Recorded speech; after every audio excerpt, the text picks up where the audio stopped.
सालों पहले फारस देश में अली बाबा और कासिम नाम के दो भाई रहते थे। पिता की मृत्यु के बाद से दोनों भाई मिलकर अपने पिता का व्यापार संभालते थे। बड़ा भाई कासिम बहुत लालची था। उसने धोखे से पूरा व्यापार हथियाकर अली बाबा को घर से निकाल दिया।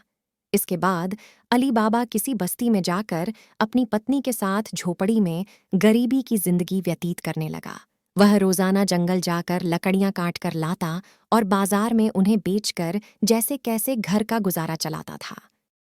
एक दिन अली बाबा ने जंगल में लकड़ी काटते समय 40 घुड़सवार को वहां आते हुए देखा। सभी घुड़सवार के पास धन की पोटली और खंजर थे। यह देखकर वह समझ गया था कि ये सभी चोर हैं। अली बाबा एक पेड़ के पीछे छिपकर उन्हें देखने लगा। तभी सभी घुड़सवार एक पहाड़ के पास जाकर खड़े हो गए। तभी चोरों के सरदार ने पहाड़ी के सामने खड़े होकर बोला, खुल जा सिमसिम। इसके बाद पहाड़ में से एक गुफा का दरवाजा खुला। सारे घुड़सवार उस गुफा के अंदर चले गए। अंदर जाकर उन्होंने बोला, बंद हो जा सिमसिम, और गुफा का द्वार बंद हो गया। यह देख अली बाबा दंग रह गया। कुछ देर बाद वो दरवाजा फिर से खुला और उसमें से वो सभी घुड़सवार निकले और वहां से रवाना हो गए। अली बाबा यह जानने को बेताब हो गया कि आखिर इस गुफा में क्या है और वो सब यहाँ क्या कर रहे थे। इसके बाद उसने गुफा में जाने का फैसला किया। वह उस पहाड़ के सामने गया और बार बार चोरों के सरदार के शब्द बोलने लगा, खुल जा सिमसिम, खुल जा सिमसिम। गुफा का दरवाजा खुल गया। अली बाबा गुफा के अंदर गया और उसने देखा कि वहां सोने की गिन्नियां, अशर्फियां, गहने आदि रखे थे। चारों तरफ खजाना ही खजाना था। यह सब देखकर उसकी खुशी का ठिकाना नहीं था। उसे मालूम हो गया था कि वो चोर सारा चोरी का सामान यहाँ आकर छुपाते हैं। अली बाबा ने वहां से एक पोटली में सोने की अशर्फियां भरी और घर चला आया। घर जाकर अली बाबा ने इस पूरे किस्से के बारे में अपनी पत्नी को बताया। एक साथ इतनी सारी अशर्फियां देखकर उसकी पत्नी हैरान रह गई और अशर्फियों को गिनने बैठ गई। तभी अली बाबा ने बोला कि ये इतनी अशर्फियां हैं कि इन्हें गिनते गिनते रात हो जाएगी। मैं गड्ढा खोदकर इन्हें छुपा देता हूं, जिससे किसी को भी हम पर शक न हो। अली बाबा की पत्नी बोली, मैं इनकी गिनती नहीं कर सकती हूँ, लेकिन अंदाजे के लिए इन्हें तोल तो सकती हूँ। अली बाबी की पत्नी भागती हुई कासिम के घर गई और उसकी पत्नी से गेहूं को तोलने के लिए तराजू मांगने लगी। यह देखकर कासिम की पत्नी को उस पर शक हुआ। उसने सोचा कि इन गरीब लोगों के पास अचानक उनके पास इतना अनाज कैसे आया। वो अंदर गई और तराजू के नीचे गोंद लगाकर लाई और उसे दे दिया। रात को अली बाबा की बीवी ने सारी अशर्फियों को तोला और तड़के सुबह उनका तराजू लौटा आई। कासिम की पत्नी ने तराजू को उल्टा करके देखा तो उस पर सोने की एक अशर्फी चिपकी हुई थी। उसने यह बात अपने पति को बताई। कासिम और उसकी पत्नी यह जानकर जल भुन गए। दोनों को रात भर नींद नहीं आई। सुबह होते ही कासिम अली बाबा के घर गया और उससे धन का स्रोत पूछने लगा। यह सुनकर अली बाबा ने कहा, आपको कोई गलत फहमी हुई है, मैं तो एक मामूली लकड़हारा हूं। कासिम के मन में लालच आ गया। उसने खजाना हथियाने का प्लान बनाया और अगले दिन गुफा पहुंच गया। वह अपने साथ एक गड्ढा भी लेकर गया ताकि वह उस पर खजाना लाद कर ला सके।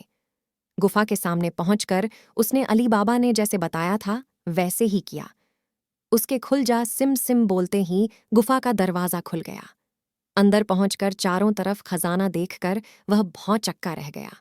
उसने बोरियों में सोने की सिक्के भरे और बाहर निकलते समय क्या बोलना है वही भूल गया। गुफा से बाहर निकलने के कासिम ने तमाम प्रयास किए, लेकिन कोई रास्ता न निकला। वह गुफा के अंदर कैद हो जाता है। कुछ देर बाद जब चोरों का गिरोह वहां पहुंचा तो उन्होंने देखा कि बाहर एक गग्घा बंधा है। वे समझ जाते हैं कि यहां कोई आया है। चोर अंदर जाते हैं और कासिम को ढूंढकर मार देते हैं।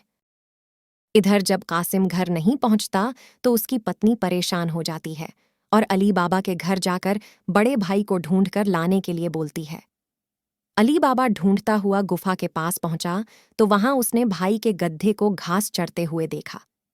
वह समझ जाता है कि कासिम अंदर गया था और चोरों ने उसे पकड़ लिया है। अली बाबा जब गुफा के अंदर गया तो उसे कासिम की लाश मिली। अली बाबा लाश को घर लाता है और बिना किसी को बताए प्राकृतिक मौत घोषित करके उसका अंतिम संस्कार कर देता है। कासिम की पत्नी के कहने पर अली बाबा और उसकी पत्नी कासिम का व्यापार संभालने लगते हैं और उसके साथ रहने लगते हैं। वहीं जब चोर गुफा में आते हैं और कासिम की लाश नहीं देखते तो समझ जाते हैं कि खजाने का राज किसी और को भी पता है। वह गांव में जाकर पता लगाते हैं कि कुछ दिनों में किसके घर में मौत हुई है। चोरों को अली बाबा का घर मिल जाता है। चोर ने उसके घर के बाहर क्रॉस का निशान लगा दिया, जिससे रात के समय उन्हें उसका घर समझने में आसानी हो। वहीं अली बाबा ने जब अपने घर के बाहर क्रॉस का निशान देखा तो वह समझ गया कि चोरों ने घर का पता लगा लिया है। उसने वैसा ही निशान सबके घर के बाहर लगा दिया। रात में जब चोर आए तो सबके घर पर वैसा निशान बना देखकर दुविधा में पड़ गए और वापस चले गए। चोरों का सरदार चुप चुप बैठने वालों में से नहीं था। उसने उस मोहल्ले में अपने आदमी को भेजकर यह पता लगवाया कि हाल फिलहाल में कौन शख्स वहां अमीर हुआ है। इससे उसे अली बाबा के बारे में पता चला। उसने उसका घर अच्छे से पहचाना और रात के समय में तेल व्यापारी बनकर उसके घर पहुंचा। वह अपने साथ तेल के 40 पीपों को लेकर गया, जिसमें 29 में चोर और 1 पीपा में तेल था। उसने सोचा कि रात में जब सब सो जाएंगे तो वो सब मिलकर अली बाबा को मार देंगे। उसने अली बाबा से दोस्ती की और रात को उसके घर पर ठहरने की इजाज़त मांगी। अली बाबा ने उसको खाना खिलाया और रात को रुकने की इजाज़त दे दी।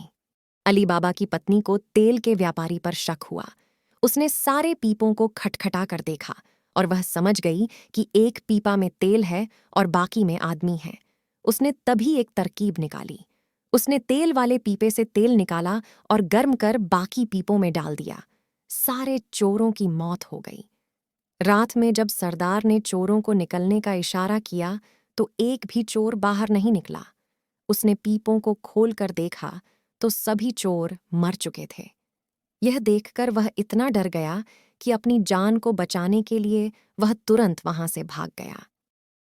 सुबह अली बाबा की पत्नी ने ये सारी बात अली बाबा को बताई, जिसे जानकर वह बहुत खुश हुआ। अब उन 40 चोरों के सारे खजाने का अकेला मालिक अली बाबा था। वह देश का सबसे अमीर शख्स बन गया था और खुशी खुशी अपनी बीवी बच्चों के साथ रहने लगा। कहानी से सीख: लालच मनुष्य का दुश्मन है। लालच करने से सब काम खराब हो जाते हैं, इसलिए कभी भी लालच नहीं करना चाहिए।